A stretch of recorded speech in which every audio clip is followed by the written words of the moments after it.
Então, boa noite a todos. Vamos dar início à nossa aula aí de projeto e construção de máquinas.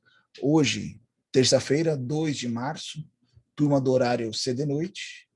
Nossa aula de hoje, nós vamos entrar num assunto chamado tomada de decisão, tomada de iniciativa. O engenheiro, ele é a pessoa de decisão, é a pessoa referência. Digamos assim, é a pessoa, não vou falar da palavra final, porque muitas vezes existem instâncias superiores que vão aceitar ou não a sua ideia. Mas a decisão de seguir naquele caminho, ela é respaldada, ela é garantida, ela é validada por um corpo de engenheiros, né? Geralmente dentro do ramo de atuação. Então, projetos na engenharia, tomada de decisão.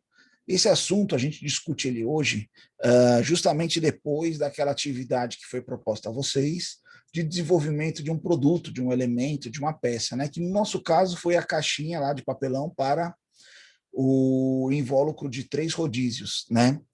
E aí eu estava até conversando com os colegas aqui antes do início da aula, a gente começar a aula, que alguns encontraram algumas dificuldades em questão de geometria, de pensar uma melhor solução, de pensar, eu estou fazendo dessa forma, mas eu sei que poderia ser melhor, ou eu poderia fazer de uma outra forma, mas está sendo um pouco mais dificultoso, mas no final seria um resultado melhor.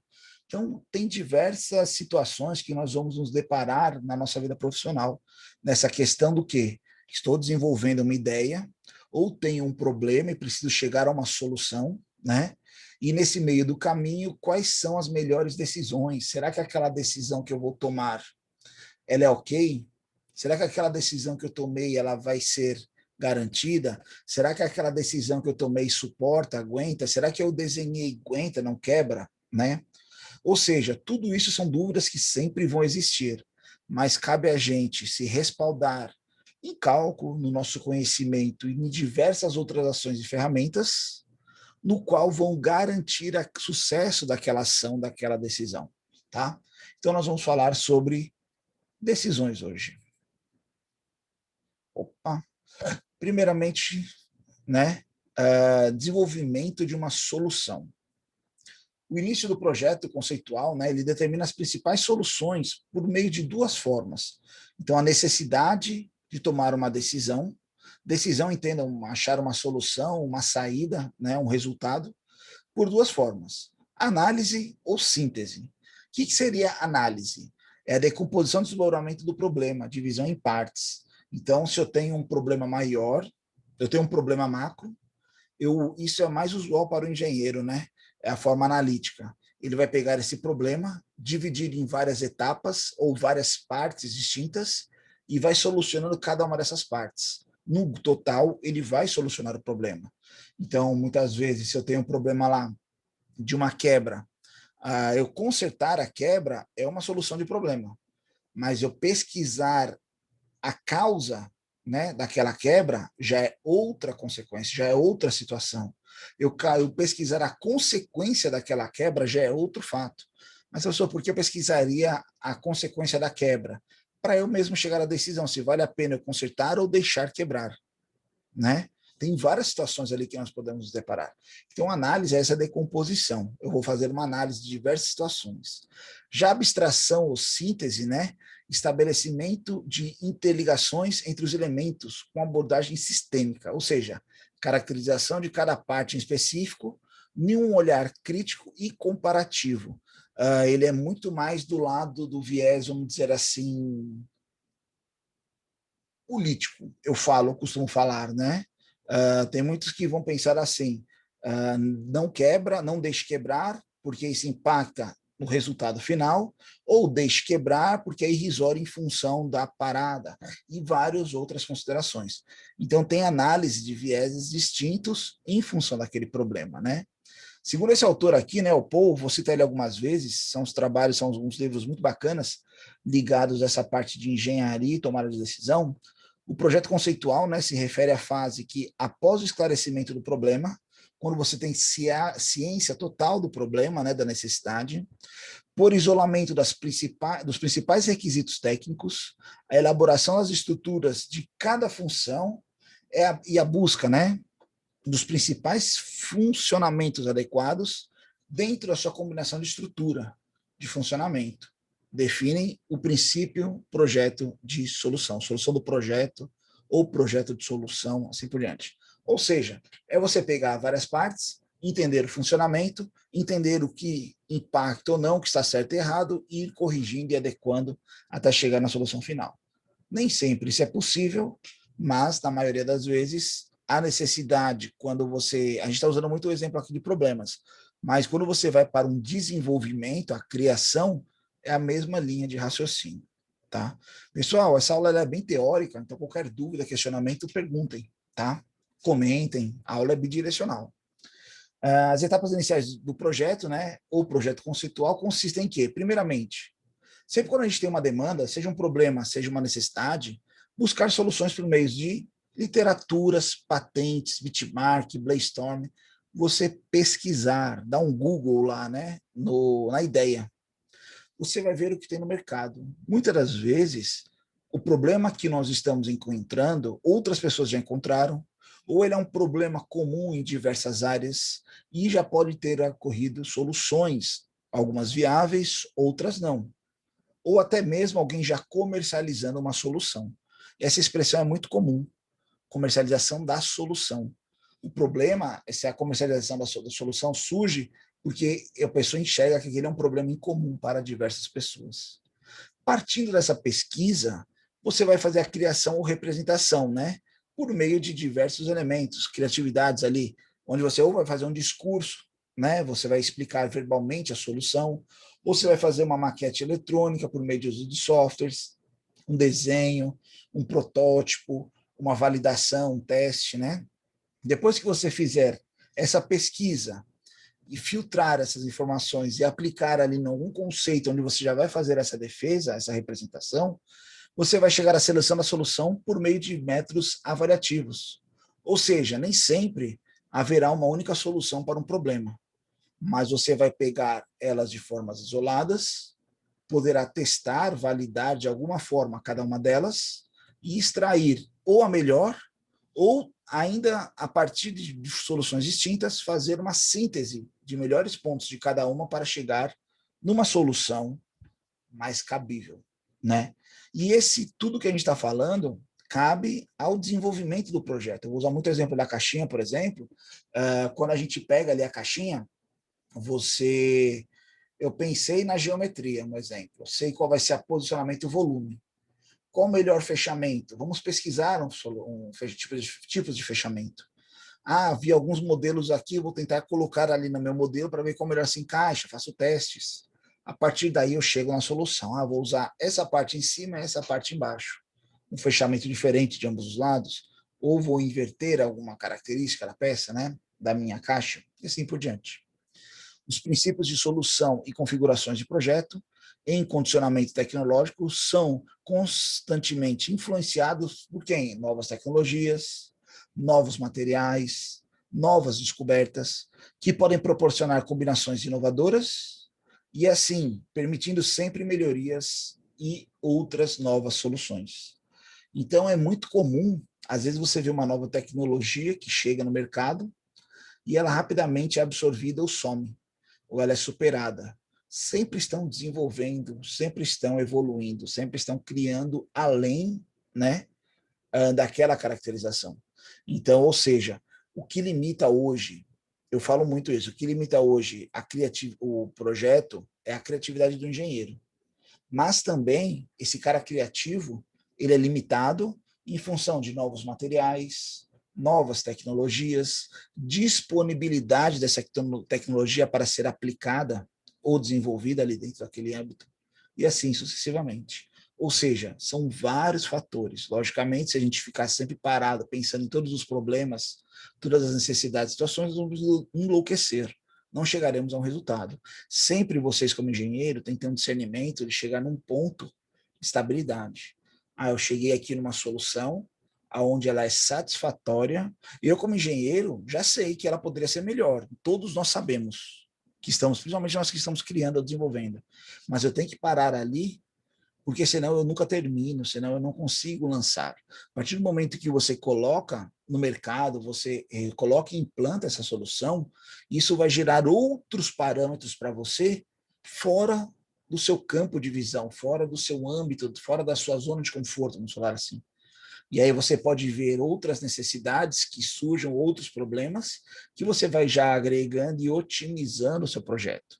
Por isso que você vai ver sempre na empresa a versão nova de um modelo 2, modelo 3, né? Eu usei muito algumas vezes aqui com vocês o exemplo, né? O Golf, Volkswagen Golf, ele está na 7ª geração. Por que será a 7ª geração? Primeiro deles era uma característica, depois veio o conforto, depois veio o rendimento, depois veio características esportivas. Hoje, a 7ª geração, o que ela é? Veículo híbrido, né? Você tem ali células distintas, fontes distintas de energia. Será que lá na primeira versão eles pensaram isso? Não, não existia essa tecnologia, né? Essa tecnologia surgiu com o tempo e hoje ela é necessária. E aí? E aí que nós vamos implantar um exemplo, né? Vamos lançar uma nova geração já com este conceito. E isso é em tudo. Eu conversando com o professor José Renato outro dia, é justamente isso, a alteração que ele está fazendo na disciplina de motores de combustão interna, porque há 10 anos atrás, eu quando fiz a disciplina, 10 anos atrás, por exemplo, na engenharia mecânica, a gente não discutia motor híbrido, não se discutia motor elétrico automóvel, né? Hoje isso, se você não discute, você está fora, né? É uma necessidade. Então a gente tem que ir se adequando, novas soluções, novas tecnologias, novas caracterizações. Na minha época era o gás natural era vamos falar assim, os estudos eram voltados para gás natural. Tanto que na minha época que pesquisava, eu trabalhava em algumas áreas de pesquisa, tinha muito estudo que eu acompanhava de motores a diesel de ônibus que usavam gás natural para diminuir a emissão de poluentes. Foram prêmios esses motores, né? Essa tecnologia. Mas era você usar gás natural com motor a diesel junto, né? E assim por diante. Na busca, né, por soluções de problemas não triviais. Pessoal, isso é uma coisa muito interessante também, vocês vão se deparar com isso. Então, às vezes, se alguém chegar para vocês, eu tenho um probleminha aqui, para você dar uma olhada, será que você consegue me ajudar? Pesquise se muitas pessoas já não tentaram resolver aquele problema. Muitas vezes você tem um cliente ali que ele tem um pensamento muito além do normal, não vou falar que o cara é doido, mas ele tem ali um problema que ele tem que mexer não somente naquela situação, ele tem que mexer como um todo para solucionar aquele problema. E isso leva a um ponto que talvez ele não queira implantar, e ele fica insistindo em consertar um pequeno problema, enquanto que o problema é um bem maior, tá? Então, na busca de problemas não triviais, seria o pensamento criativo, né? Você usar a sua criatividade, é uma saída fora do normal. Um problema não trivial é definido como tendo uma solução a que não possui meios óbvios para ser alcançada. Você vai pesquisar fora daquele. O problema é aqui, a solução está mexer em outra coisa que vai impactar nisso, né? Então, você pensando lá, vamos pensar aqui, por exemplo, nos veículos, vou continuar aqui nessa linha de raciocínio de automóvel. Se eu tinha um problema de emissão de poluentes, qual que era o problema de emissão de poluentes? Que gerava emissão, motores que consumiam muito, potência.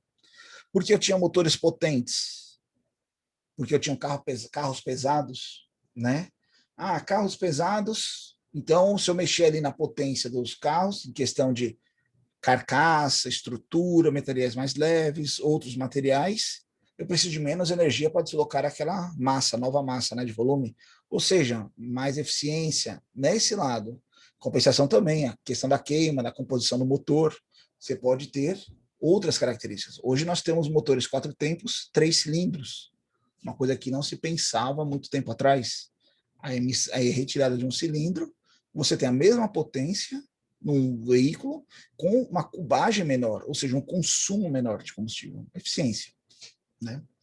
O campo de domínio da solução de um problema é o espaço de pesquisa da solução, geralmente compreendido pelas noções, né, pertencentes às áreas correlatadas, né, associadas à natureza do problema, a área do problema, compreendendo os conceitos e representações individuais e relacionando as situações de conceitos vividos, incorporados por meio de conhecimentos ou experiências. Isso é um barulho estranho aqui. Por convivência, ou seja, aquele que know-how, né? O know-how, conhecimento, a expertise. a vivência. Pô, já vivenciei isso. As empresas buscam, às vezes, um especialista na área, um expertise na área, um cara que já trabalhou na área, para ele trazer justamente esses novos pontos de vista para essa situação. Tá? Na busca da solução de problemas não triviais, a resposta não pertence ao campo inicialmente delimitado pelo indivíduo, né? Nesse caso, existe a necessidade de uma expansão inicial para aumentar a possibilidade de solução. É aquela velha expressão de coaching, né? Pense fora da caixa. Vem dessa literatura aqui, esse conceito, né? Se você tem um problema e o meio básico de solução não está ali, pense fora dali. Pense no periférico, né? Pense ao redor e vamos chegar à solução. Nas novas áreas de conhecimento devem acrescentar ampliando o espaço para a pesquisa. A pesquisa é fundamental nessa parte de criação, tá? Vou dar um exemplo de caso, um estudo de caso aqui muito interessante. Vocês conhecem a historinha dos aviões de guerra? Alguém já escutou falar nisso aqui ou não? Se alguém já escutou falar, não fala do resultado, mas alguém conhece? A análise dos aviões de guerra? Olha aqui, ó, vou ler aqui, depois alguém responde se alguém conhece. Durante a Segunda Guerra Mundial, estatísticos analisavam todos os aviões que voltavam das batalhas e destacavam as áreas com marcas de bala. O objetivo era identificar a estrutura dos aviões, né? Onde a estrutura dos aviões deveriam ser reforçada de maneira eficiente, sem o ponto de deixar o avião pesado, com dificuldade de manobra, aumentando o consumo de combustível ou tão pouco vulnerável. Ou seja, eles tinham lançado um avião, o avião tinha um propósito de quê? Voar. Depois de voar, levar carga.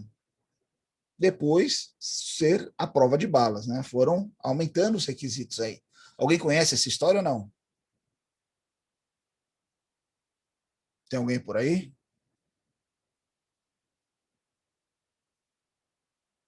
Professor, eu cheguei já a ver, porém não me lembro. Então vamos lá. Veja aqui, ó, a distribuição das perfurações eram uniformes, né? As marcas vermelhas na figura representam as áreas atingidas frequentemente. Com base nesses dados, o que eles deveriam reforçar? Na sua ideia, o que eles deveriam reforçar aqui, né? Uma resposta automática seria o quê? Aonde se recebe mais tiros. Aonde vocês estão vendo que recebe mais tiro aí?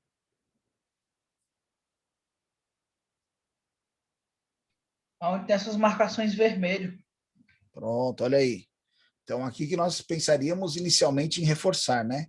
Por que estatísticos, né? Caras que trabalham com números, pegam proporções, veem tendências, desvios, né? Eles enxergam em dados alguma tendência ou equivalência de sistemas. É bem interessante isso. No entanto, olha aqui, ó, as recomendações desse estatístico, desse cara aqui, foram quais? Não reforçar as áreas atingidas. Não reforce essas áreas. Blindar as áreas sem nenhuma marca de bala, como motores, cockpit aqui, ó, essa parte estrutural. Por quê? Os aviões que receberam mais tiros nas áreas destacadas foram capazes de voar de volta.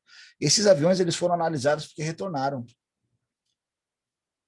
Ninguém estava analisando as marcas de bala nos aviões que não voltaram. Os aviões que caíam não conseguiam voltar. Aonde será que eles recebiam tiros? Aonde esses não haviam recebido. Vocês entendem a diferença? Conseguem compreender?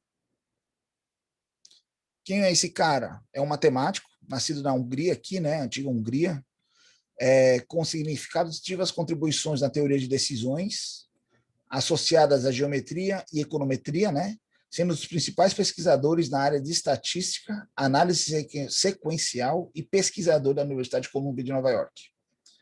Então veja, olha que ponto de vista interessante. Para eles, o óbvio era reforçar onde tinha muita marca de bala, é onde eles acertam. Não. Todas essas regiões aqui, ó, que não estão marcadas, foram onde os aviões que caíram receberam os tiros. Ou seja, essas são as áreas importantes. Essas áreas marcadas não requerem atenção? Requerem uma atenção. No entanto, não impediram o avião de retornar. Tranquilo? Deu para entender a lógica? Sim, professor. Só você um pouquinho mais ativo, que daqui a pouco tem umas perguntas interessantes aí que a gente vai ter que ver pontos de vista, tá? Isso aqui é resultado de uma atividade que eu fazia com o pessoal da turma semestres atrás, quando a gente estava presencial. Tinha um problema, né? E um dos problemas que eu coloquei uma vez foi justamente esse elemento aqui, que muitos de vocês devem conhecer. É o nosso banco lá da universidade, né? O banco que a gente senta ali sempre antes da aula para conversar com os amigos, contar as mentiras, né? Então a gente senta ali para contar o que a gente não fez, né? Que queria ter feito. E aí, quando a gente sentava nesses bancos aqui, existiam pequenos problemas nesse banco. Então a gente chegou e perguntou para os alunos, né? Quais são os problemas que vocês encontram nesses bancos? Todo mundo falou do tombamento, né? Todo mundo já, principalmente um cara gordinho, assim como eu, sentava de um lado, se sentava outro do meu lado, o banco já mexia, né? Precisava sempre ter um contrapeso do outro lado. E aí comentavam do tombamento. Incômodo ao sentar, muitas vezes o cara de bermuda, as meninas de saia, tanto para sentar quanto para entrar, né? Por causa dessa restrição. Sempre tinha que pular a perna para entrar, e você ficava sentado muito tempo, ela marcava, ela machucava aqui, né? Os cantos ali da madeira. E até um colega comentou, falou, não, professor, sempre quando eu sento no banco é para copiar a lição de alguém, alguma coisa que eu tinha que ter copiado, anotado, que eu não copiei, não dá para escrever muito bem aqui não, essas frestas são muito grandes. E nós fizemos esse levantamento aqui de problemáticas, fizemos um brainstorm lá na sala, né, uma tempestade de ideias aí, todo mundo discutindo possíveis soluções e situações, e aí propusemos aos alunos, tá aqui as ideias, tá aqui os problemas, não, tá aqui os problemas, estão aqui as ideias, o que vocês fariam para novos bancos? E aí surgiu a primeira turma lá no ano de 2019, eu peguei alguns deles, tá? E aí surgiram diversas ideias de bancos. Cada um criou o seu, eram equipes, tá? Não foi uma atividade individual, eram grupinhos, porque eles iam lá medir um banco, faziam diversas análises em cima do banco, levando em consideração aquela, né, árvore de desenvolvimento do produto lá, fabricação, sistemas, legal. No ano de 2019 e 2020, nós recebemos a visita de um professor da Universidade de New Hampton, na Inglaterra, e ele veio conhecer o campus, ele veio dar umas palestras para nós na área de pesquisa sustentável e desenvolvimento de produtos ecointeligentes. E a gente, logicamente, a Unifor ela tem um protocolo muito bacana de todo visitante, ele conhece o espaço cultural, ele anda pelo campus, ele conhece a universidade, é muito legal as obras do campus, né? E andando pelo campus com ele, ele fez uma pergunta muito interessante. Ele perguntou por que nossos bancos eram quadrados. Para vocês, o banco ser quadrado é um problema? Tem alguma diferença? Tem alguma caracterização? Professor, as pontas, né? A gente acaba esquecendo das pontas, porque fica um espaço sem ter ali alguém para sentar e tal. Eficiência, você fala? Tranquilo, legal. Um ponto de A vista distância entre interessante. pessoas, professor. Oi? A distância entre as pessoas. Distância entre as pessoas? Legal. Hoje isso não é um problema, né? Isso é uma solução hoje, mas na época poderia ser um problema, entendi. Ele fica desbalanceado. Também, legal. Quina, professor. Empina, vira, né? Quina. Pode ter Os cantos, né? machucar, né? Entendi, tranquilo. Canto vivo, digamos assim. Esse professor, ele fez um comentário muito interessante desses bancos. E alguns alunos que estavam na disciplina no ano seguinte escutaram o comentário dele e quando foram fazer o projeto, fizeram isso aqui, ó. E aí veio a explicação. Quando ele perguntou, né, por que nossos bancos eram quadrados, a gente, como segurança, né, instintivo, já respondeu com outra pergunta, né? Tipo, se você não sabe responder, responda com outra pergunta, né? E aí perguntou, mas por qual o problema de ele ser quadrado? Aí ele comentou uma coisa muito interessante. Ele falou que quando você tem divisão de lados, você está colocando instintivamente hierarquias. Então, por exemplo, vou dar um exemplo bem simples. Vamos sentar no banco para estudar, ok? O que sabe, o que vai ensinar, senta de um lado, e quem vai aprender, senta do outro. Não é assim que às vezes acontece? Né? Né, Matheus? Isso aí, professor. Aí ele comentando, ele falou, isso quando você tem uma sala de aula, por exemplo, a nossa sala de aula hoje, ela é uma hierarquia imposta com o tempo. É o professor em pé na frente, os alunos sentados, virados para ele. Isso, se você for ver hoje em dia nas pesquisas, estudos, a sala de aulas desses grupos, né, que querem fazer aquelas salas de aulas invertidas, trabalhos distintos, são salas redondas, um sentado do lado do outro, um de frente para o outro. E ele comentou que lá na universidade dele, os bancos eram redondos, justamente para não ter distinção. Não tem lado. E aí, escutando isso, os alunos desenvolveram alguns bancos redondos, outros consertaram o banco que tombava quadrado mesmo e mantiveram, né? Lógica de criatividade, pesquisa, ideias, propostas diferentes, linhas de raciocínios diferentes. Não estão, todos estão certos aqui, todos estão errados, entendeu? Tudo tem um certo e um errado, depende do ponto de vista. Uns são mais eficientes do que outros, mas tranquilo. Mas o que foi interessante, esse dia aí nós abrimos um parênteses e discutimos muito, né? Como que um parâmetro, um dado, uma pesquisa pode influenciar na sua decisão e na solução do seu problema. Então, quando você tem um problema e você parte para o campo da pesquisa, você pesquisar, talvez você encontre uma possibilidade, uma sugestão, ou uma situação em que abra um mundo de possibilidades, de soluções, de situações, de viabilidades, né? E isso influencia de forma positiva a sua tomada de decisão, lhe assegura a proposta que está sendo aplicada e assim sucessivamente. Tá? Isso aqui foi um trabalho muito bacana que a gente fazia, a gente vai evoluindo com o tempo, um dia a gente volta aí com essa ideia do banco. Os alunos esquecerem, né? Teoria TRIZ, né, que é a teoria de resolução de sistemas ou de problemas inventiva, né? Teoria de resolução inventiva de problemas, que a gente chama. Essa teoria, né, de problema inventivo, conhecida por TRIZ, em função desse nome em russo aqui, ó, tá? É um método para resolver problemas de projetos que fornecem soluções inovadoras para problemas científicos e problemas de engenharia do cotidiano de engenharia, né?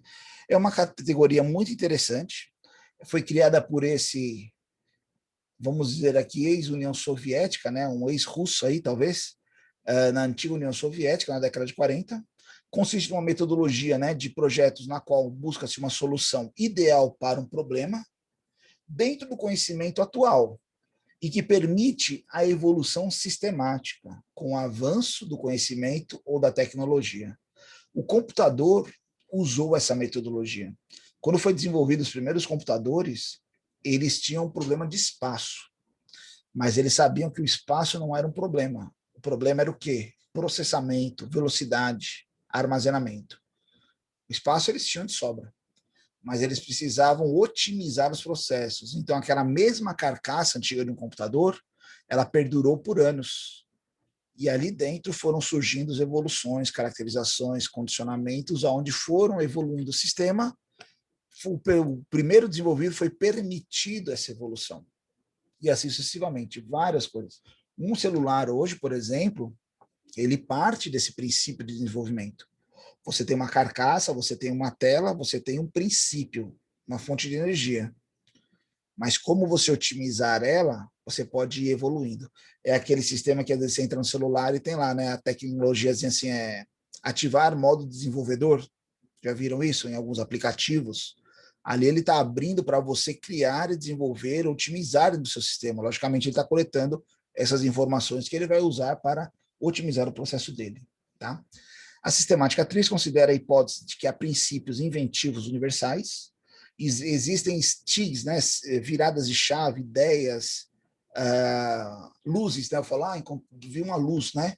Existem sacadas comuns do ser humano, do cognitivo ser humano, que formam a base de soluções inovadoras. Então, o cara, em função da expertise e da vivência dele, conhecimentos, quando você tem esse estigma de virada, você consegue associar situações não comuns e aí surgirem novas ideias. Tá? Que esses princípios podem ser identificados, codificados e sistematizados. Essa teoria também ela foi aperfeiçoada ao longo do tempo, tá? E aí dois autores aqui, eles fizeram uma classificação muito interessante em relação à TRIZ. Eles falam que no mundo existem 5 tipos de pessoas, 5 níveis de pessoas desenvolvedoras, 5 atitudinais, comportamentos atitudinais de pessoas em função de uma mesma necessidade, que seria em cima de um problema, vamos falar assim, né? Nível 1 corresponde, teoricamente, a 32% da população. É a solução convencional de projetos alcançados por metodologias bem conhecidas, triviais, sistemas ou de produto. Ou seja, é o básico. É uma solução básica. Se o negócio tá vazando, tampa, né? Se quebrou, conserta. Se acendeu, apague. É o básico, né? O segundo nível atinge 45% da população. Pequenas correções feitas para um sistema existente a partir da tecnologia atual. É o que ele tem na mão, decorrente de problemas desempenhados ou de desempenho ou comportamentais do sistema ou do produto. Então, ele consegue solucionar com as ferramentas que ele tem na mão. Meio que não é um MacGyver. O MacGyver ele era outro nível, tá? Eu vou chegar já no MacGyver ali. Mas se eu preciso prender ali, eu tenho um prego, eu vou lá e prego. Não penso nada diferente. É o que eu tenho aqui na mão, que está na minha visão, que está no meu campo de aplicação, eu vou funcionar. Funciona. Legal. Não é o trivial, mas é o que está ali disponível. Terceiro nível, 18% da população. Implementações de melhorias substanciais, ou seja, mudanças muito importantes no sistema já existente, para que se resolvam problemas básicos de comportamento ou desempenho, seja do produto ou do sistema. Nessa solução não se usa inovações, mas sim a troca de componentes, a adição dos mesmos.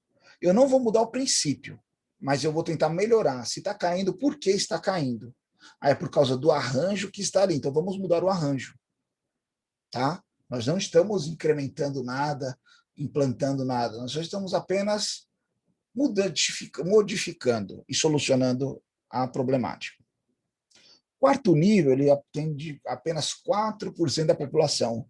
São soluções baseadas nas aplicações de novos princípios científicos para eliminar problemas de desempenho básico. Esse tipo de invenção causa mudanças no padrão tecnológico do setor. Então, todo mundo pensa em um sistema, e aí tem um problema, eu penso em outra vertente, em outra linha de raciocínio para solucionar aquele problema. E isso está associado a novas tecnologias, novas criações, e aí eu chego a uma nova metodologia, um novo conceito, né? Novas soluções que falam muito hoje. E o quinto nível, que atinge menos de 1% da população, é a invenção pioneira, baseada em descobertas além do conhecimento científico e do conhecimento tecnológico. Por exemplo, aqui, a grande jogada disso foi conhecida como motor a vapor. Então, eu coloquei até a linha sucessória aqui das indústrias, né? Hoje nós falamos muito de indústria 4.0, apesar da nosso estado ter indústrias dentro do 2.0, no 3.0, e indústrias no 4.0. Então, tem muita indústria pulando do 2 para o 3, algumas do 3 para o 4, e outras já estão no 4 há muito tempo. Tá? Mas, quando a gente fala aqui motor a vapor, foi a primeira grande revolução industrial, né? Ou seja, tirou a força humana, a tração animal, e implantou um sistema térmico para a geração de energia. Olha a virada, olha a sacada. Quem teve essa ideia é menos de 1% da população, é uma população muito remota. Quando o Steve Jobs falou que ia lançar um aparelho telefônico sem botão, que você só discava até o momento apertando botões, ele era louco. Hoje, se ele estivesse vivo e alguém falasse para ele que ia desenvolver um telefone com botão, você é o louco, na verdade, né? É o contrário. Então, você usar o botão hoje, ele é louco, né? Tudo é touch. Um supervisor é touch, o painel do seu carro é touch. Os teclados hoje em dia poderiam ser o mousepad aqui que a gente usa, ele é touch, né? Então, tudo isso ele é associado. Ou seja, essa metodologia TRIZ é muito interessante. Ela traz a inventividade, né? Como a pessoa chegar ali e classifica as pessoas em função desses níveis. É bem interessante essa análise de pessoas. Vamos a um segundo exemplo aplicado, muito interessante. Carrinho de compras. Pessoal, eu costumo pegar coisas bem triviais do dia a dia, porque é onde abre a gente a nossa linha de raciocínio, onde abre a gente a ideia de criar, ver o porquê e pensar, pô, isso está no meu dia a dia porque eu não vi isso antes, né? Um carrinho de compras é um elemento fornecido por lojas, especialmente supermercados, né? para que os consumidores possam utilizá-lo dentro do recinto para transportar as mercadorias que desejam comprar até o caixa e também para transportar ele até o seu carro, até o local de saída, ok? A maioria dos carrinhos atuais é feita de metal ou de uma combinação metal-plástico, projetados de modo a se encaixarem uns nos outros em filas para facilitar o armazenamento e assim economizar espaço. Uma loja que tem 500 carrinhos não tem estacionamento para 500 elementos se eles não fossem efetivamente encaixáveis, né, um no outro. Os carrinhos podem vir em vários tamanhos, apresentarem geralmente 4 rodas, usualmente, né, sendo que a maioria dos carrinhos tem suas rodas dianteiras estáticas, giratórias, né, livres, e as de trás fixas. Na Europa, o comum é o contrário. Eles têm as 4 rodas giratórias, então você consegue andar com o carrinho dentro do plano espacial aqui, né? Tipo, num plano, não num vetor, né? Digamos assim. A gente trabalha num vetor. Alguém já tem a curiosidade de saber como surgiu o carrinho ou não? Alguém tem essa ideia? Olha lá, o primeiro carrinho foi apresentado dia 4 de junho de 1937 por esse cara aqui, ó, tá? Proprietário dessa marca, ela existe até hoje, a Pigwig, né? De uma rede de supermercados no estado de Oklahoma, nos Estados Unidos, tá? E uma noite, ele começou a pensar como que os clientes poderiam carregar mais compras consigo. Ele via que o que limitava o pessoal a comprar ou era o cestinho, e aí o cestinho ficava pesado, o cara parava de comprar, ou era as mãos, que limitavam o espaço, mas isso limitava ele chegar ao caixa e comprar mais coisas. Aí ele pegou uma cadeira articulada, igual essas de bares que nós temos, colocou rodas e cestos nelas. Está aqui a imagem, essa aqui é a imagem da primeiro carrinho. E deu origem ao primeiro carrinho de supermercado. Vocês acham que deu certo ou não?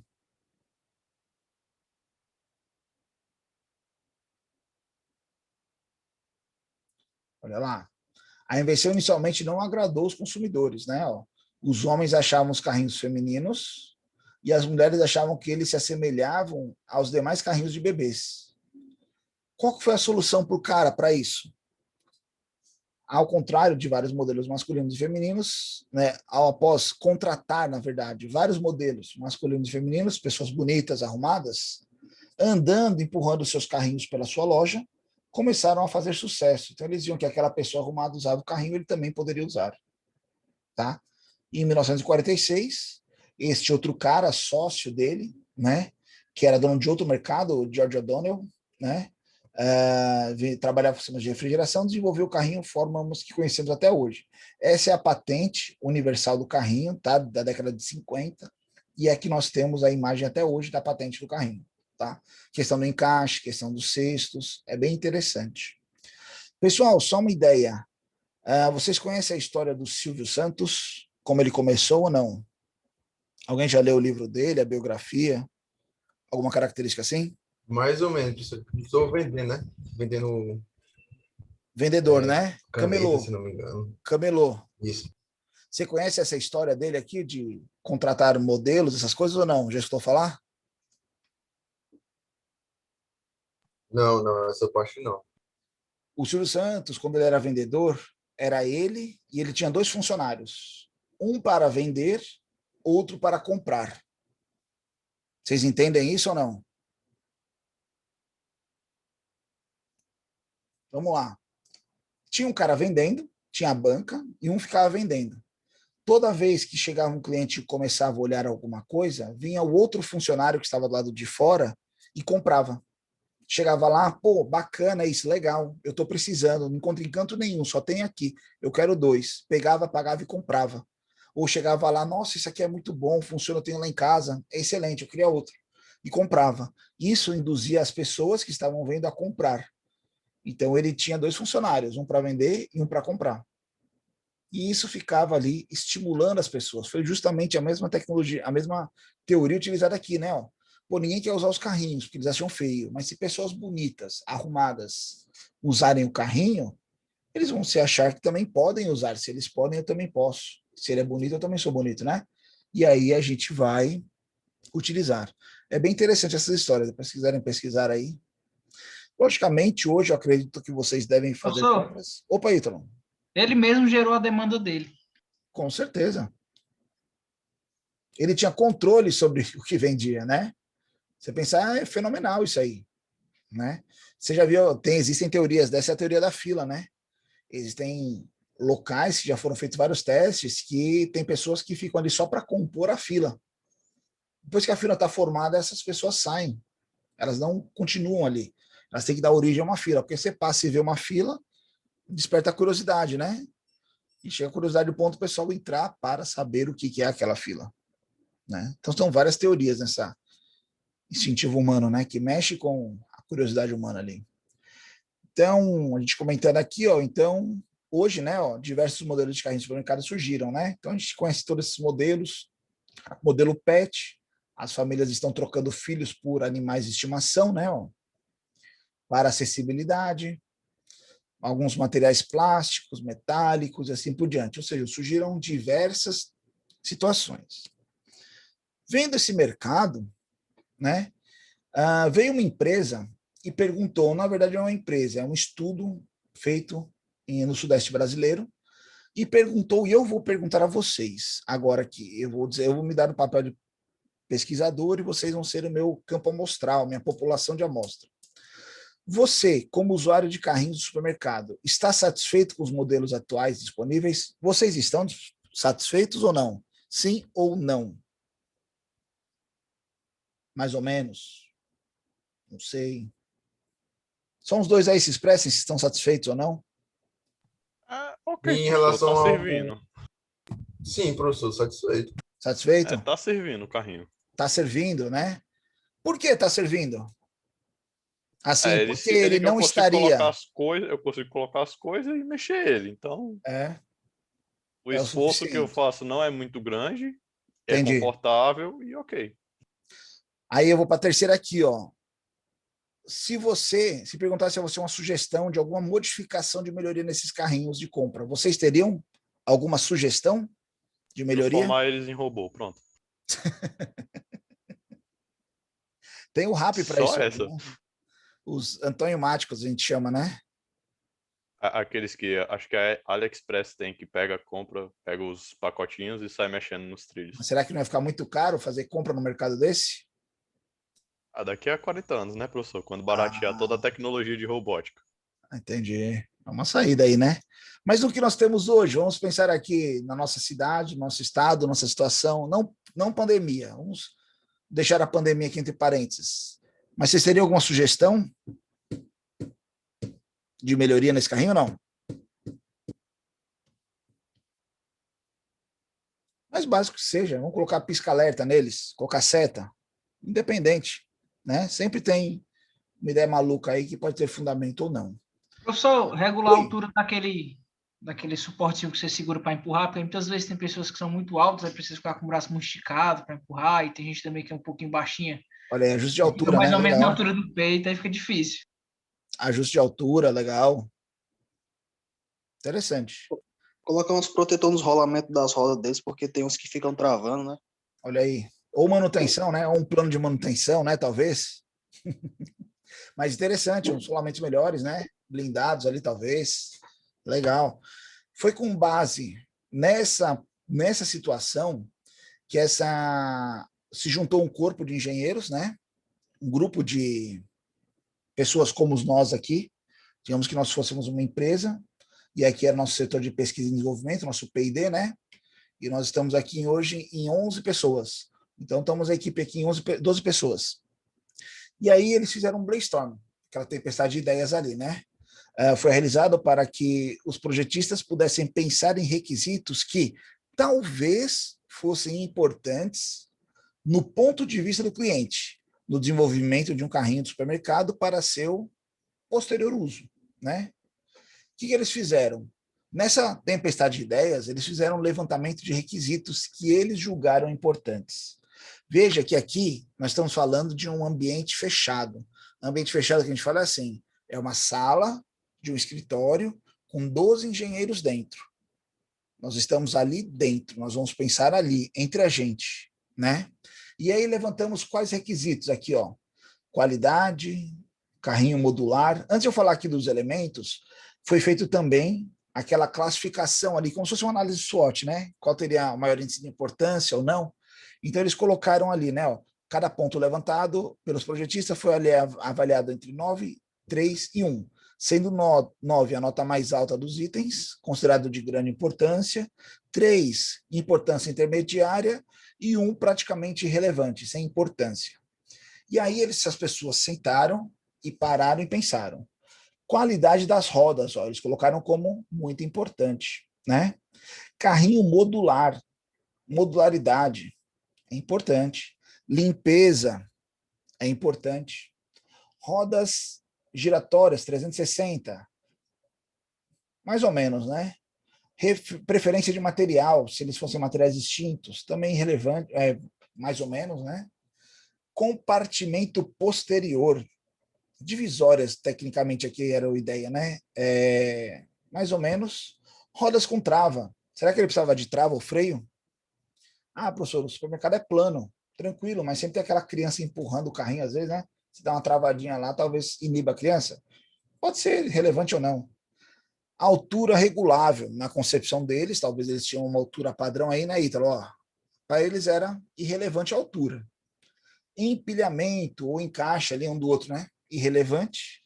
Alça para a bolsa, também acharam irrelevante. Aí eu pergunto a vocês, com esses pontos de vista, vocês pensarem em um novo carrinho, qual que vocês acham que vai ser a aceitação desse carrinho? Ela vai ser a melhor possível? Vai ser alta? Vai ser baixa? Vai ser satisfatório? O que vocês acham?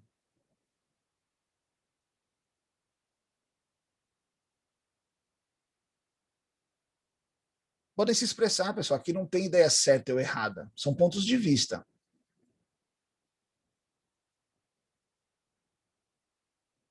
E aí?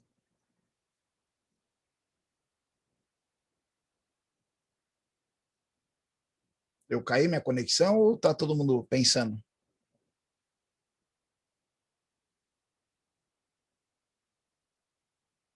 Professor, em relação ao que? Você pode fazer a pergunta? Esses pontos que foram abordados aqui por esses engenheiros. Tá? Qualidade de roda. Uhum. Para vocês, esses pontos levantados como importantes, mais ou menos importantes e relevantes, gerariam um produto de sucesso? Vocês veem algum erro aí? Ou não? Acho que... Deixa eu ler aqui. Não, pensem com calma. Não é momento de acertar, não. A ideia é jogar ideias, é conversar mesmo. Não sei se roda com trava, não sei como isso beneficiaria o cliente, né? Não sei se é interessante. A nossa aula de hoje, qual que é o título dela? Vocês lembram? Não. Tomada de decisão. Quando a gente toma uma decisão, a gente tem que ter base para tomar essa decisão. Quando você pensa numa sala com 12 engenheiros, esses engenheiros trabalham geralmente de que horas? Das 7 às 5, das 7 das 8 às 6, não é? Geralmente terminam o dia cansados. Esses caras que estão pensando, eles fazem compras, geralmente? São os que fazem compras usualmente ou não? Eu acredito que não, né? As pessoas que mais fazem compras, talvez a esposa, os idosos da família, né? Um funcionário específico lá da casa, não é? Não seria nessa linha? Então, talvez não seria interessante a opinião dessas pessoas? Não seria talvez mais relevante? Certeza. Não seria? Eu vou desenvolver um produto que eu não uso. Será que eu tenho conhecimento e ideia daquele produto? Né? E aí surgiu não a ideia, mas usaram a técnica de fazer o quê? Uma pesquisa, que é uma coisa hoje tão interessante, pessoal. Hoje é tão fácil você fazer uma pesquisa. Você faz um formulário no Google Forms lá, gera um link, manda para diversos grupos seus de WhatsApp, amigos. Você manda para 1000 pessoas, se 50 te responderem, você já tem 50 opiniões. 0,5% só do que você mandou. Manda para 100 pessoas, se 10 responderem, você tem 10%. 10 pontos de vista distintos. Olha que interessante. Para o refinamento dos requisitos apontados, bem como sua relevância, né, no projeto, foi criado um questionário de entrevista para que as pessoas pudessem ser questionadas sobre o assunto. Isso aqui, pessoal, vocês podem aplicar em TCC, vocês podem aplicar em diversas áreas, tá? Pesquisa de avaliação de carrinho de supermercado. Esse formulário é destinado à obtenção de informações quanto ao uso de carrinho de supermercado para projeto de pesquisa. Isso aqui foi um projeto de pesquisa de uma instituição de São Paulo, né? Escola Estadual de São Carlos, tá? Primeiramente, tamanho do carrinho. Eles quiseram saber dos clientes qual que era a importância do tamanho do carrinho, né?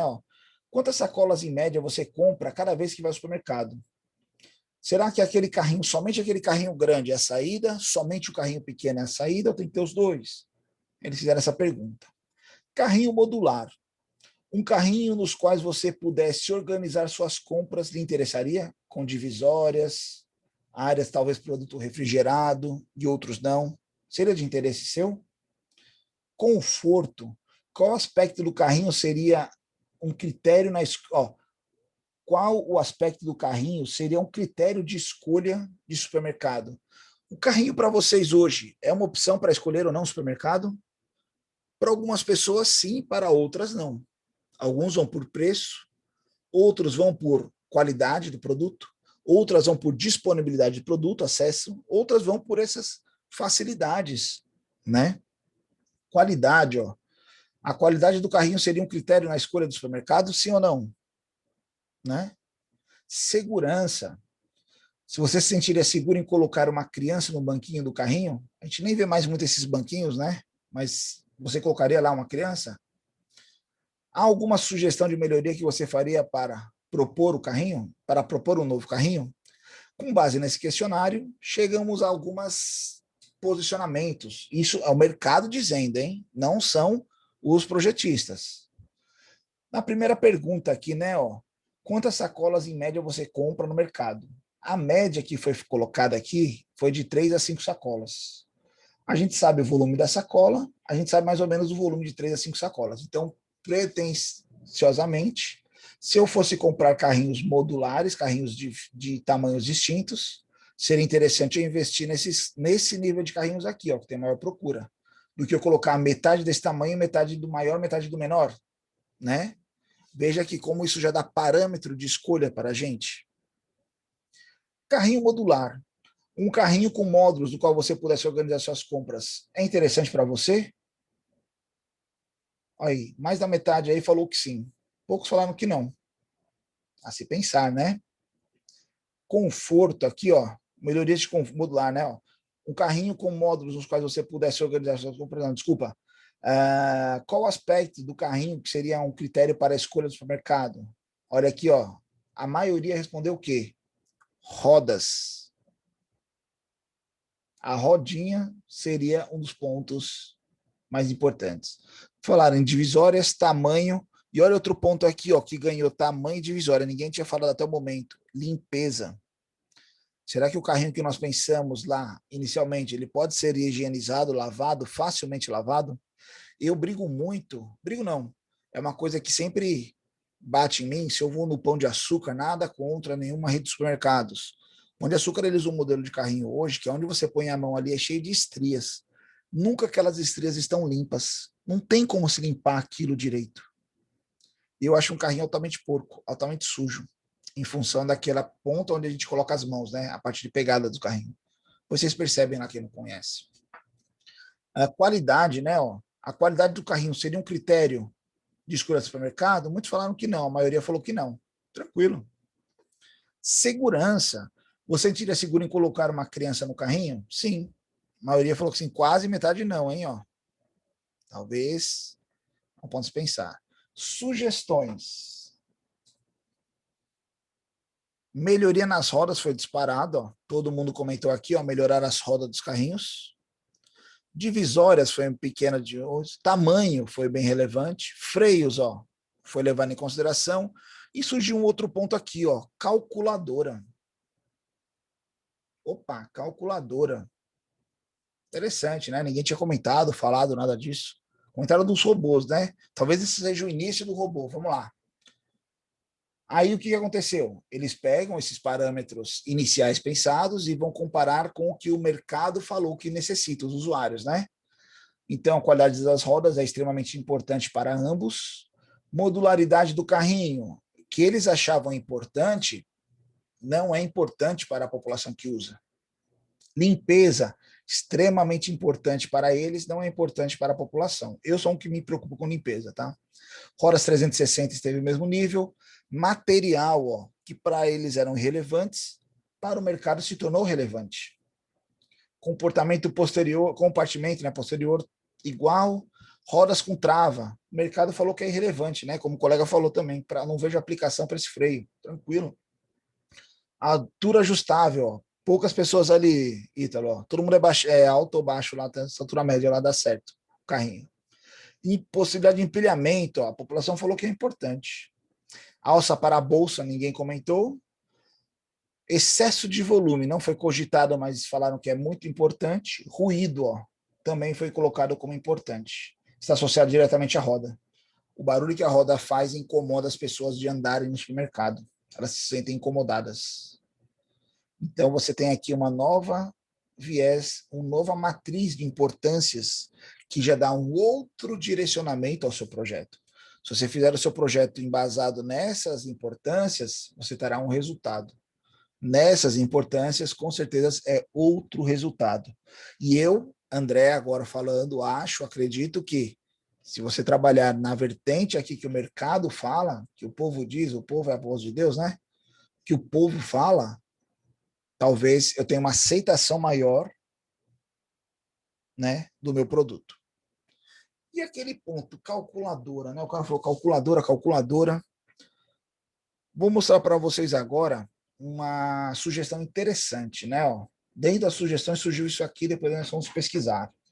Outra iniciativa interessante é a equipagem de carrinhos com dispositivos eletrônicos que possam auxiliar os clientes na hora da compra, informando o preço do produto, ir somando o valor da compra e fornecendo outras informações. Em 2012, a franquia norte-americana, né, de produtos naturais orgânicos, esses caras aqui, iniciou o projeto de um carrinho motorizado equipado com um tablet localizador. O carrinho poderia monitorar a lista de compras do cliente, rastreando e detectando os produtos que eram colocados, né, dentro do carrinho, informando o total da compra. Também podiam indicar a localização dos produtos dentro do supermercado. Eu queria um produto tal. Ele dava a rota de onde eu estava até chegar ao produto, né?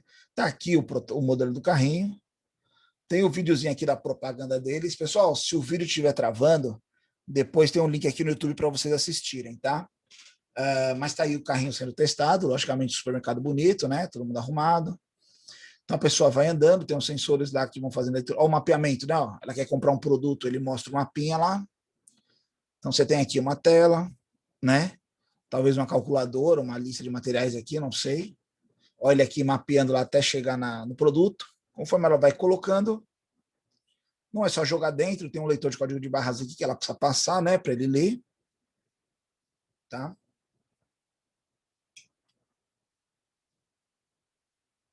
Olha lá, faz a leitura. Talvez aquela tela maior possa dar mais informações sobre o produto. Uma coisa muito interessante que eu achei aqui nesse carrinho, ó.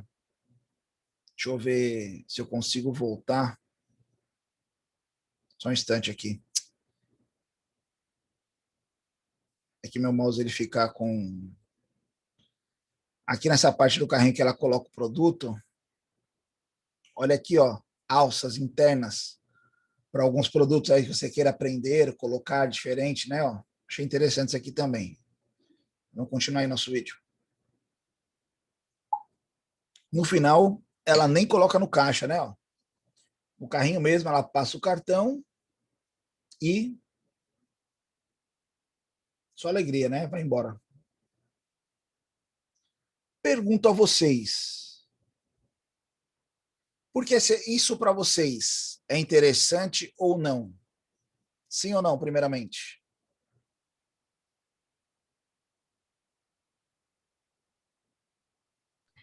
Professor, no atual momento que a gente vive, isso aí era praticamente uma revolução, né? No meio do supermercado. Já que hoje em dia a pessoa andar no supermercado é um grande risco. por causa de contaminação. Mas no dia a dia, vamos mais. colocar a pandemia do lado, entendi. Mas tirando a pandemia, que a pandemia ela coloca muitas limitâncias para a gente, tá? Já a gente vai falar da pandemia, vai entrar no parâmetro da pandemia. Mas isso, né? Um carrinho desse, você acha que seria é interessante ou não? De modo geral? Sim. Obviamente. Mais algum colega concorda, discorda? Fica no meio termo? Concordo, professor. Concorda? Por que será que esse... Opa, pode falar, Matheus. Não, pode falar, professor. E por que vocês acham que isso hoje não é tão difundido? Você não vê tanto isso nos mercados? Acho que também é por conta os mercados são mais restritos, né? Tem mercado muito grande, mas tem mercado muito pequenos, que acaba fazendo com que não sejam, digamos, difundidos. Mas você acha que, por exemplo, o Sam's Club, um Walmart, talvez um Carrefour, uma rede mundial, não poderia colocar um sistema desse em alguns mercados? Um Pão de Açúcar, tem aqueles mercado conceito, né? Tem uma unidade que tem, um São Luís. Vocês acham que seria interessante para eles? É porque tem dois lados, né? Tem um lado do cliente, tem um lado do próprio mercado mercantil, porque eu acho que é mais atraente para o mercantil ter o público lá dentro, né? Já observando e tal, porque hoje tá automatizado que até no aplicativo a gente consegue resolver tudo. Então, o aplicativo, pessoal, é uma questão só de pandemia, tá? Eu acho que depois que, teoricamente, passar a pandemia, vai continuar os aplicativos, algumas pessoas continuarão no aplicativo, mas ele também vai ter uma queda ali, né, na utilização desses sistemas. Um exemplo disso foi no início da pandemia, todo mundo achava que não existiriam mais shows, né? Porque todo artista agora ia trabalhar com live. Para que eu ia para um show? Eu faria uma live, né? E se você faz uma live hoje, tecnicamente é inviável, né? O investimento e retorno, não tem mais o mesmo retorno. Então, eu acredito que os aplicativos, essa compra remota, ela vai entrar nessa mesma linha ainda de queda, tá? É uma percepção minha, posso estar enganado. Mas esse carrinho, o que é a situação aqui dele? Pessoal, esse projeto ele foi colocado em 2012, foi implantado em alguns locais, foi discutido, foi testado, foi validado, mas ele foi considerado inviável. Alguém sabe me dizer o porquê? Qual foi o ponto que deixou ele não vale a pena ter esse carrinho? Custo, professor? Não, o custo não foi um problema. Mesmo com tablet, maquininha de cartão, Mesmo todas com essas tudo. coisas. Mesmo com tudo. Professor. Hoje, por exemplo, desculpa aí, rapidinho, tem alguns supermercados que tem aquele guichê automático que você mesmo é o cliente, né? Tipo, aquilo ali é extremamente caro. A forma que tem aquele sistema, tudo aquilo, tudo bem que não é um para cada cliente, mas era mais barato você ter um caixa do que ter aquilo, por segurança, por várias coisas. Mas o que tornou isso aí inviável? Vamos lá. O Ítalo ia falar. Pode falar, pessoal. Confiabilidade no cliente, professor. Porque se Também. o cara tá só confiando de botar aí dentro e passar a maquininha, é mais fácil um gaiato pegar tudo e levar para casa. Infelizmente é a cultura, né?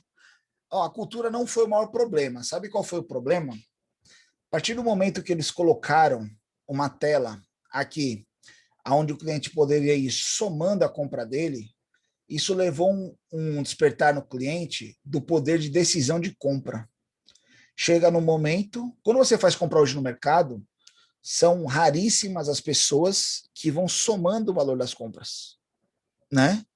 Eles vão colocando no carrinho e aí é uma compra de impulso, porque quando ele chega lá no caixa, passou, pagou, né? Vai passando, às vezes manda voltar um, voltar dois, né? Tem uma prática que o pessoal faz hoje em dia que eu acho muito errado, que o cara só vai tirando do carrinho conforme ele vai olhando o preço lá, né? E vai deixando um monte de coisa dentro do carrinho, que isso aí eu acho um desperdício, é um erro, tá? É uma cultura errada, eu acho. Mas, querendo ou não, a maioria das pessoas levam, é uma consequência, o gasto. E a partir do momento que você colocou um sistema que vai monitorando o que a pessoa compra, isso limitou a compra da pessoa. Então, a pessoa lá, no meio do corredor, ela tinha a opção de pegar, colocar e ver. Está ficando caro, vou tirar isso, vou pegar isso, não vou pôr isso. acabou com a compra de impulso. A tendência de compra ela cai. Ou seja, totalmente contrária ao viés do que os mercados querem, né? Que os produtos com mais atrativos, né, o que pagam, estão numa altura mais visível para o consumidor, né? Os doces e balas infantis estão na altura das crianças, né? Quando você entra, tem aquelas questões de promoção, ações justamente para atrair o cliente.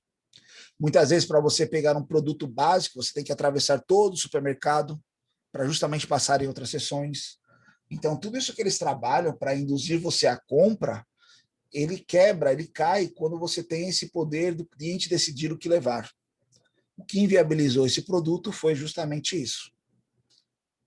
Deu para entender? O ponto positivo e negativo aí?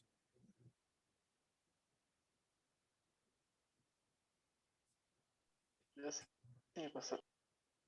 Vamos lá. Caminhando aqui para a nossa reta final já, né? Primeiramente, metodologia de contradição é uma outra teoria dentro do desenvolvimento de projetos. O termo contradição representa um conflito, um compromisso ou um paradoxo entre dois requisitos mutuamente excludentes, né? Justamente a gente discutiu, é uma tecnologia, mas ela vem contra, né? Tipo, é bom, mas ao mesmo tempo é ruim. É bom, mas mata. É ruim, mas salva vidas, né? Tipo, são contradições bem opostas de uma mesma característica de um elemento ou um certo sistema. As contradições de projeto são requisitos conflitantes, um com relação ao mesmo sistema técnico, podendo ser técnicas e físicas, dependendo das características. É uma consequência intrínseca, implícita ali, mas vantajosa do ponto de vista. Um exemplo de contradição dos projetistas, a gente usou aqui a raquete de tênis. A raquete de tênis, tecnologicamente, ela precisa ser rígida para ter melhor controle, né, ao bater na bola, e ao mesmo tempo ela tem que ser não rígida, flexível, para evitar danos físicos ao atleta. Opa, como uma coisa precisa ser rígida e flexível ao mesmo tempo, né? Contraditório aí. As contradições podem ser não somente físicas, como por exemplo anterior, né? Mas também técnicas. Por exemplo, outro exemplo aqui, precisão e qualificação de soldagem. Quanto melhor a soldagem, né, quanto maior a classificação, mais lento é o processo. Muitas vezes você fala assim, se eu especificar mais, se eu detalhar mais, vai ser melhor, vai ser mais rápido, vai ser mais assertivo.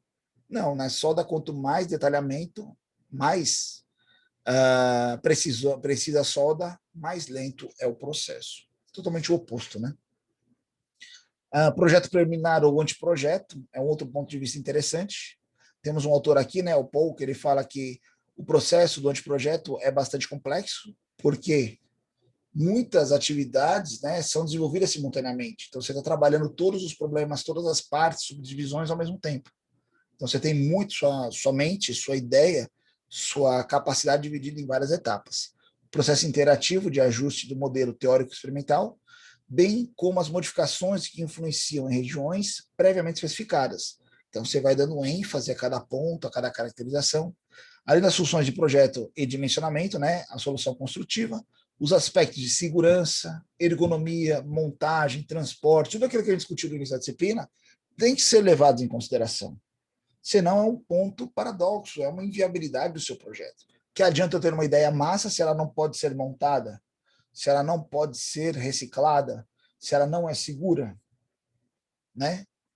Nesta fase, ferramentas CAI, que é a engenharia auxiliada por computador, e ferramentas CAD, né, que é o desenho auxiliado por computador, ajudam nessa investigação, validação e parâmetros de segurança ou do projeto ou do conjunto. Tá? Nós vamos começar logo a trabalhar com essas ferramentas. E, por último, o projeto detalhado, que é a parte final, né? O detalhamento do projeto se refere à etapa do processo que completa a estrutura de construção de um produto, por meio de quê? Prescrições definitivas de forma, de acabamento, né, de componentes, de peças, do que vai ser comprado, do que vai ser desenvolvido, do que vai ser confeccionado. Segundo o Paul, novamente aqui, essa etapa percorre por meio da especificação dos materiais, né, revisão dos processos produtivos, revisão dos custos finais, criando as documentações obrigatórias, tanto legislativas como de utilização, de montagem, de produção, né? Para a realização física e sua utilização. O resultado, né, da fase de detalhamento é a definição técnica do produto ou da solução, incluindo desenvolvimento, utilização e, hoje em dia, o descarte. Pessoal, todo projeto que vocês fizerem, pensem nisso. Isso aqui vai ser uma chave fundamental no futuro. O sucesso de um projeto pode estar associado a descarte. Detalhamento do produto em diferentes níveis auxilia, né, na melhoria dos ajustes em relação à eficiência, a versões modernas, novas e novas situações, novas aplicações, melhores rendimentos. Ok? Pessoal, parece um pouco complexa essa aula, são muitas informações. Vamos às considerações finais do projeto. Pode-se concluir que as primeiras etapas do projeto de um produto, seja ele conceitual ou informacional, são de extrema importância, né, para o entendimento desse sistema, dessa necessidade, que servirá para a base do andamento do projeto. O projeto, ele é uma sequência de decisões. Cuidado, a sua primeira decisão, ela tem a maior influência sobre todas as demais. Que a partir do momento que você toma uma decisão, as consequências dessa decisão são os novos problemas, são as novas necessidades. E aí, essa nova necessidade vai gerar uma outra solução. Tudo está em função da sua primeira decisão. Então, como é importante o início do projeto. Durante essas fases, o engenheiro pode se apoiar em diversas ferramentas, né? A gente falou de Brainstorm, 5W2H, análise funcional, outras ferramentas da qualidade, outras ferramentas computacionais, expertises de mercado, que know-how, experiências, histórias, pesquisem. Quanto bem ampliadas, tais ferramentas mostram-se essenciais ao bom andamento do projeto, a obtenção de resultados satisfatórios, tanto para o projetista, quanto para o usuário, quanto para o meio ambiente. Ok? E aí chegamos ao final da nossa aula. Pessoal, deu para entender essa lógica da tomada de decisão hoje? Só antes da gente encerrar, coloquem os nomes aqui, só quando eu faço as considerações finais, nomes aqui, ó, por favor, só para gerar nossa frequência, mas, resumindo, você analisar a necessidade do seu cliente, o projeto, o que você vai desenvolver, você pesquisar, ver o que tem no mercado, por soluções possíveis, tomar algumas decisões com segurança, com diretrizes, pensar de uma forma diferente, pensar numa solução, enxergar em todos os impactos que ela pode levar, tanto no âmbito tecnológico, saiam daquele ambiente ali de raciocínio, vejam o que ela realmente influencia. Você vai ter um sucesso no seu produto ou no seu sistema. Ok? Pessoal, sobre a aula de hoje, alguma dúvida, algum questionamento? Não, professor, o meu tá ok. Não, professor, tranquilo. Legal. Espero que tenha sido interessante para vocês, abra uma nova forma de raciocínio, de pensamento. Vamos caminhando com a disciplina, vamos colocando em prática logo esses sistemas. Ok? Pessoal, obrigado pela atenção. Qualquer dúvida, estamos à disposição. Nos encontramos aí segunda-feira, né? Nossa próxima aula. Bom fim de semana a todos. É segunda. É segunda. É, professor. Quem quiser assistir essa aula novamente, estaremos reprisando ela amanhã para o pessoal da quarta-feira. Um abraço.